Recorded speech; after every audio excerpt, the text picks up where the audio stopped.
Hey guys, welcome back to my channel. I'm Rachel if you're new here, and I know I've been a little bit tardy lately.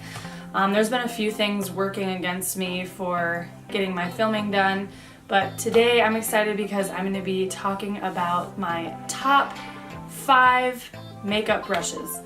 So if you're not trying to spend $1,000 on your brushes, I'm with you. So I went through my entire collection that I've been collecting for years in order to pick out the top 5 that if I couldn't have any others, I would always go back to these 5.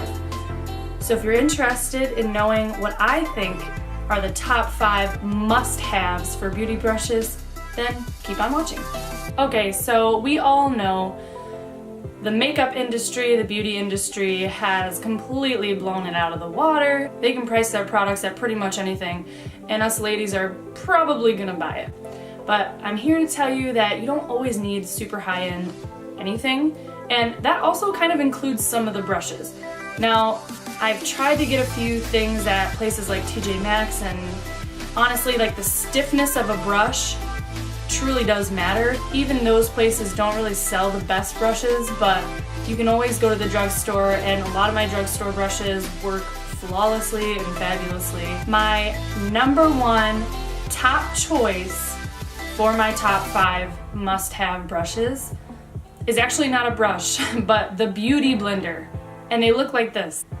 I've got a bunch of different ones, different sizes, different shapes. I've got this one for my eyes. This one I use for my foundation. I usually use this for my setting powder because I like the way that it's tapered. These are fabulous because you can use them to blend foundation, blend concealer, blend your cream bronzer, blend down your neck. You can blend your eye primer with it.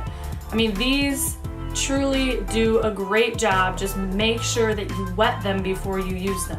A lot of times, people don't realize that they're supposed to make sure that they're damp, and they go in on their face and they're like, why is this working for everyone else but me?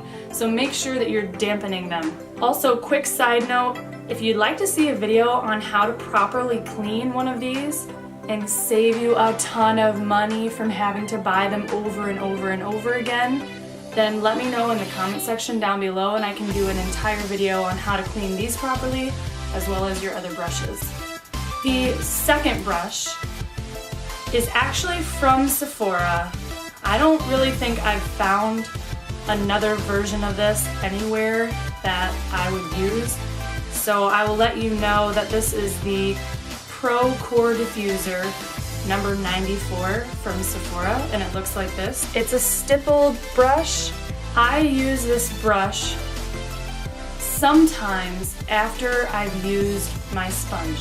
So yes, most of the time my sponge works fabulously. I can blend it for anything. But every once in a while, something's different. Either my skin is off, or I've got more oil on my skin or something, and it doesn't blend exactly the way that I want it, and I just don't have time to sit there with the Beauty Blender for 4 hours blending it out. So this can be also a huge lifesaver if you really want your skin to look flawless across the board, no patches, no empty spaces. If you use this in a circular motion all over your face with your foundation, I typically use it to blend out foundation and to blend out cream bronzer. So this is a huge one that I definitely recommend. That was number 2. Moving on to number 3. This brush is technically considered a blush brush. So when I'm presenting this to you, I'm gonna let you know that you can use this for your blush, but if you don't have money to spend for an extra one, because I think this is about $15, so if you don't have the money to spend another $15 on another brush for something different, you can use this for bronzer. This is actually what I use this brush for more frequently than blush. But the neat thing about this brush is that it's tapered in a way that when you apply the product, it doesn't just get stuck in one spot and then you have to continuously work it out like some brushes do.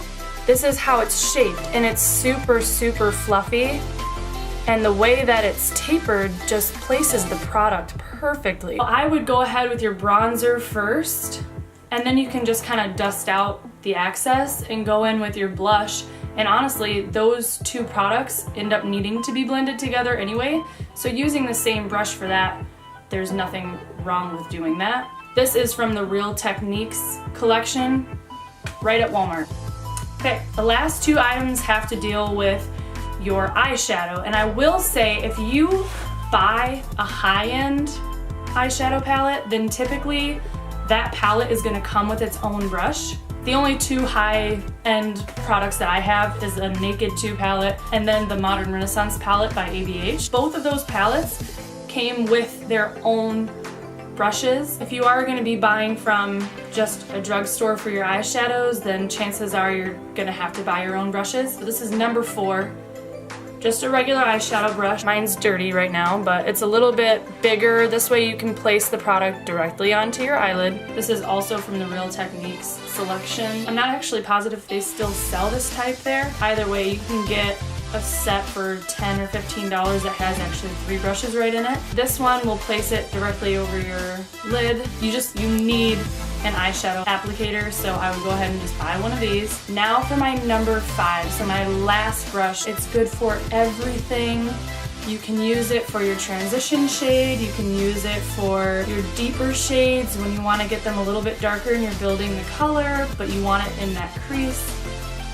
It's the blending brush, and the blending brush is life, honestly. You need a blending brush. The one that I use is from NYX. It's tapered and it's not super big, but it's not super small either. This is what it looks like. I use this every single day. This is the only blending brush that I have. And I'd say my number 1 and my number 5 are the most important brushes to have. The beauty blenders can do magic on a ton of your different products. And then the blending brush is what creates a really snatch eyeshadow look. Alright guys, that wraps up today's video. I hope you enjoyed it. And I'm planning on doing my technology haul from Amazon very soon. So please stick around. Leave me some comments in the comment section below what your favorite brushes are, what you thought of this video. If you would like to know any more information, let me know. Also, please don't forget to like and subscribe if you liked this video, and if you'd like to see more. I film pretty much every Wednesday and every Saturday. So thanks for watching, and I'll see you next time.